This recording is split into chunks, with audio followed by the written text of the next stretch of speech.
ओम साईनाथाय नमः। गोटे कहानी कहूँ आपको।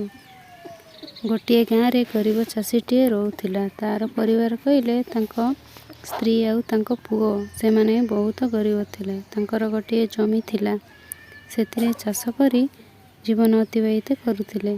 से माने एते गरीब थिले जे सेमानंकु भलरे टिके खाइबाकू मिलु न थाए। से माने जेते भल चाष करुथिले भी तांकर फसल ठीक भाबरे हेउ न थाए। चाषी जेते अधिक परिश्रम करुथिले मध्य भलरे फसल हेउ न थाए। सबु बेले चाषी मन दुखरे रहउथिले। दिने तांको स्त्री चाषी को पचारिले, तमे सबु बेले मन दुखरे रहुछ, कौन हेछि तमर? चाषी कहले, आमर गरीब अवस्था केबे दूर हेबो। मु जेते परिश्रम करुथिले मध्य फसल भलरे हेउ नाही, सेथिपाई मु चिंतारे रहउछि। तांको स्त्री भगवान को बहुत मानुथिले एवं पूजा पाठ सबु बेले करुथिले। तांको स्त्री कहले, तमे व्यस्त हुओ नाही, निज उपरे विश्वास रख।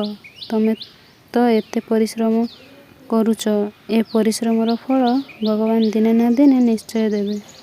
आमको सेथिपाई बेसी चिंता न करी